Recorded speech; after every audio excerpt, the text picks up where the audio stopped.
నమస్తే, welcome to Leo news. Andhra Pradesh శాసనసభ ఉపసభాపతిగా రఘురామ్ కృష్ణంరాజు ఎన్నికయ్యారు. ఇటు సీఎం అలాగే డిప్యూటీ సీఎం ఇతర పార్టీలు అందరూ కలిసి కూడా ఆయన్ను తోడుకొని వెళ్ళి ఆయన సీట్లో కూర్చోబెట్టడం జరిగింది. మరి దీనికి వైసీపీ హాజరు అవ్వాల్సి ఉన్నా కూడా మరి ఆ పార్టీ నుంచి ఎవరు హాజరవని పరిస్థితి కనిపించింది. గతంలో అయ్యన్న పాత్రుడు స్పీకర్ ఎన్నిక జరిగినప్పుడు కూడా వైసీపీ గైర్హాజరు అవ్వడం మనం చూసాం. మరి ఇటు స్పీకర్గా అయ్యన్న పాత్రుడు అలాగే డిప్యూటీ స్పీకర్గా రఘురామ్ కృష్ణంరాజు ఉన్న నేపథ్యంలో మరి ఆంధ్రప్రదేశ్ శాసనసభ సమావేశాలు ఎలా జరగబోతున్నాయి, అలాగే డిప్యూటీ స్పీకర్గా రఘురామ్ కృష్ణంరాజు గారిని ఎంపిక చేయడం గురించి కూడా మరి దీన్ని ఎలా చూడొచ్చు. అలాగే మరి ఇప్పటి వరకు అసెంబ్లీకి ఒకసారి కాకపోతే ఒకసారైనా జగన్మోహన్ రెడ్డి వస్తాడు అనుకుంటున్న నేపథ్యంలో మరి రఘురామ్ కృష్ణంరాజు డిప్యూటీ స్పీకర్ అయ్యాక ఇంకా అసలు ఆయన శాసనసభకు వచ్చే అవకాశమే లేదని వార్తలు వినిపిస్తూ ఉన్నాయి. సో వీటన్నిటి గురించి తెలుసుకుందాం. మనతో పాటు ఉన్నారు సీనియర్ జర్నలిస్ట్ డివి శ్రీనివాస్ గారు.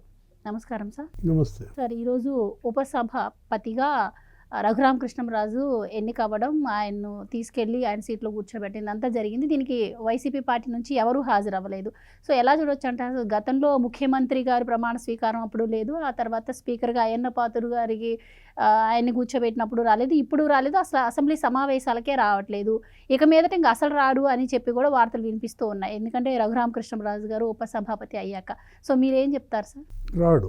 ఇప్పుడు నిన్నటిదాకా మనకేంటంటే వస్తాడేమో అనుకున్నాం, దీనికి కాకపోతే తర్వాత దానికన్నా వస్తాడు.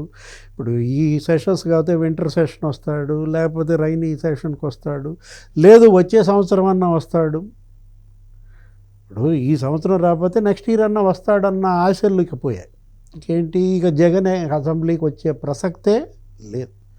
ఎందుకంటే జగన్మోహన్ రెడ్డికి మరి ఎదురుగా ఎవరు కనపడుతున్నారు? అయ్యన్న పాత్రుడు. ఇటు తిప్పితే రఘురామకృష్ణరాజు. అయ్యన్న పాత్రుడు ఏదైనా భోజనానికి వెళ్ళాడు అనుకో, కనీసం అప్పుడన్నా మాట్లాడదాం అనుకుంటే ఎవరో ఇంకొకళ్ళని డిప్యూటీ స్పీకర్ పెడదామేమో అనుకుంటే ఎవరు కూర్చోబెట్టారు? RRR రఘురామకృష్ణరాజు. అంటే జగన్ పని పెనం మీద నుంచి పొయ్యిలో పడ్డాడు. ఇప్పుడు పెనమే నీకు తెలుసు, ఏది పెనం మీద ఇటు చేయి పెట్టామనుకో కాలు, అసలు చేయి పెట్టవసరంలో నీకు తగిలితేనే బొబ్బెక్కింది, కోతలు పడతాయి. మన అట్ట పెనం తెలుసు కదా, దోశలు వేస్తారు కదా. ఇప్పుడు పెనం మీద నుంచి పొయ్యిలో పడితే అది ఒక వాతే, ఒక చోటే బొబ్బ, ఇది ఒళ్ళంతా బొబ్బలు అన్నమాట. ఇప్పుడు అయ్యన్న పాత్రుడు ఎంతో మెరుగు ఎవరితో పోలిస్తే రఘురామకృష్ణరాజుతో. అంటే జగన్ను వద్దామనుకున్న ఆశ కూడా ఇప్పుడు RRR ఎంపికతో కట్ అనమాట. అంటే ఒక రకంగా ర్యాగింగ్ చేస్తున్నారా? ఇది నాకైతే అర్థం కావట్లేదు. ఇది ఎక్కడి ర్యాగింగు? ఈ టైప్ ఆఫ్ ర్యాగింగ్ అంటే కాలేజీల్లో ర్యాగింగ్ తెలుసు, కానీ అసలు చంద్రబాబు, పవన్ కళ్యాణ్, లోకేష్, జగన్ ఇట్లా ర్యాగింగ్ చేస్తారని నేను అసలు ఊహించలే. ఇప్పుడు ఎన్నికల ఫలితాలు చూసాం. సరే, ఏదో ఆయనకి 11 సీట్లు వచ్చాయి. 11 సీట్లు వచ్చాయి కదా, సరే ఏముంది అందులో. ఆయనకు అంతకుముందు చంద్రబాబుకి కూడా వచ్చింది ఎంత? 23 సీట్లు అంతే కదా. మరి 23 సీట్లు వచ్చినాడు చంద్రబాబు కళ్ళ ముందు కనపడుతుంటే ఇతను 11 సీట్లు వచ్చాయి.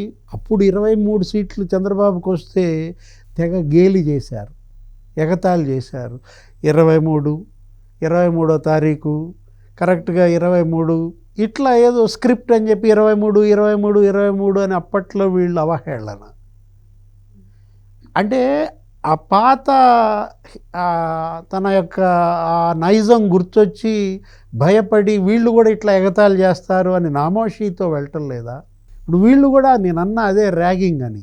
ఈయనకి 11 సీట్లు వచ్చాయి, కరెక్ట్గా బడ్జెట్ సెషన్స్ 11వ తారీఖు పెట్టారు. ఇప్పుడు కొత్తగా ఇంకోటి వచ్చింది సార్, RRR ఎన్నిక తర్వాత 11 రూపాయల పందెం కూడా నడుస్తుంది సార్. జగన్మోహన్ రెడ్డి గారు అసెంబ్లీకి వస్తారా రారా అని. అండ్ గతంలో కూడా మనం చూసాము, ఎమ్మెల్యేగా ప్రమాణ స్వీకారం చేయడానికి వెళ్ళినప్పుడు స్వయంగా రఘురామ్ కృష్ణరాజు జగన్మోహన్ రెడ్డి గారికి అప్పుడు చెవిలో చెప్పడం జరిగింది. సో ఇదే అయి ఉంటుందేమోనని కూడా చర్చ నడుస్తుంది.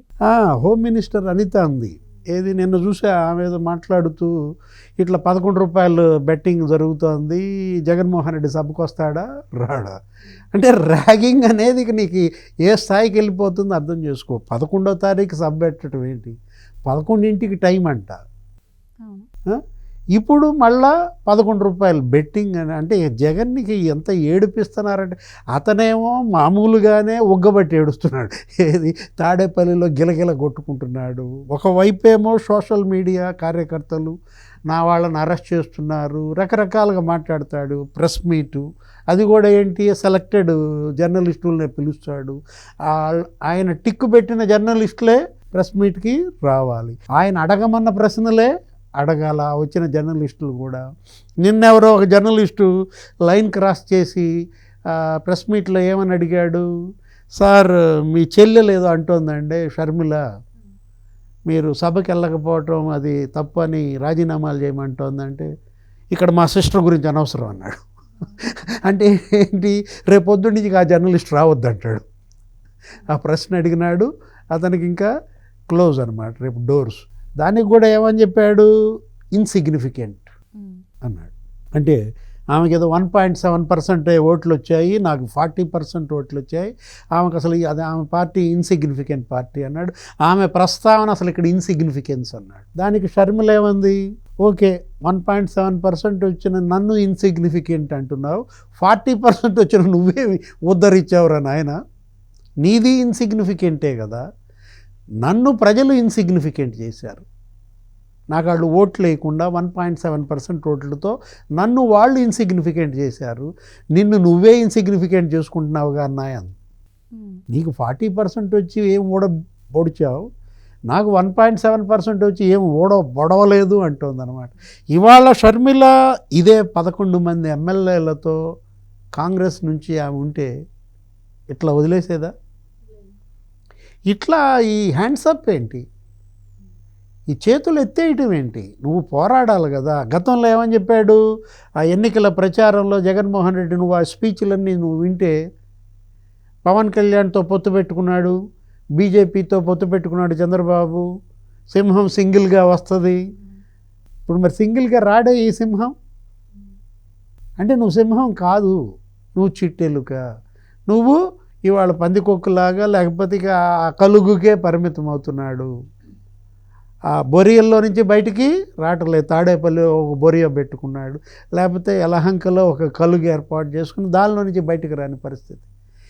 నువ్వు ప్రెస్ మీట్లో నిన్నేమన్నాడు, ఇక్కడ నేను చూసారా 1:42 నిమిషాలు మాట్లాడాను, అక్కడ నాకు మరి 1:42 నిమిషాలు మైక్ ఇస్తారా అంటాడు. ఇప్పుడు నువ్వు సభకి వెళ్తే కదా తెలిసేది నువ్వు ఎంత మైక్ ఇస్తారు ఏంటి అనేది. గతంలో ఒక్కడే శాసనసభ్యుడిగా ఉన్న ఓంకార్ వెళ్ళేవాడు సిపిఐ ఎమ్మెల్యే తరఫున. ఆయన అసలు 7-8 సార్లు ఎమ్మెల్యే గెలిచాడు, ఒకడే ఆ పార్టీకి ఉండేది ఎమ్మెల్యే, ఉమ్మడి రాష్ట్రంలో 294 మందిలో. ఓంకార్ లేచి అడిగితే సమయం ఎంతైనా ఇచ్చేవాళ్ళు. 294 మందిలో ఒకడికే అంత ప్రాధాన్యత ఇస్తే, వెళ్ళి మనం గనక ఆ రికార్డ్స్ చూస్తే శాసనసభలో ఈ అడిగే ప్రశ్నలు ఇవన్నీ కూడా నీకు రికార్డింగ్ ఉంటుంది. ఆ పుస్తకాలు చదివితే తెలుస్తుంది, లైబ్రరీలో కూర్చుంటే తెలుస్తుంది. జయప్రకాష్ నారాయణ లోక్సత్తా ఒక్కడే ఎమ్మెల్యే, జయప్రకాష్ నారాయణ లేచి నుంచోగానే స్పీకర్ అవకాశం ఇచ్చేవాడు. అంటే ఇక్కడ ఏంటి, కంటెంట్ ముఖ్యం అంతే తప్ప నంబర్ ముఖ్యం కాదు. అంటే నీ దగ్గర నంబర్ లేదని నువ్వు వెళ్ళటం లేదా? ముఖ్యం కాదు, ఓన్లీ ప్రతిపక్ష హోదానే ముఖ్యం అంటున్నారు జగన్మోహన్ రెడ్డి.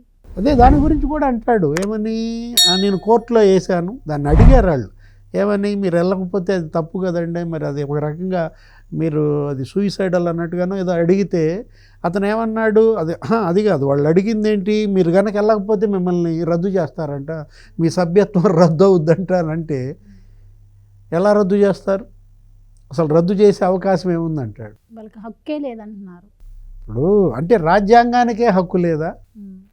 జగన్మోహన్ రెడ్డి అసలు ఆయన దృష్టిలో ఏంటంటే ఆయనకి సపరేట్ రాజ్యాంగం, మర్చిపోయా దాని పేరు కూడా ఇది అనేవాళ్ళు, వెళ్ళేది రాజారెడ్డి రాజ్యాంగం అనేవాళ్ళు, దానిలో లేదనుకుంటా హక్కు.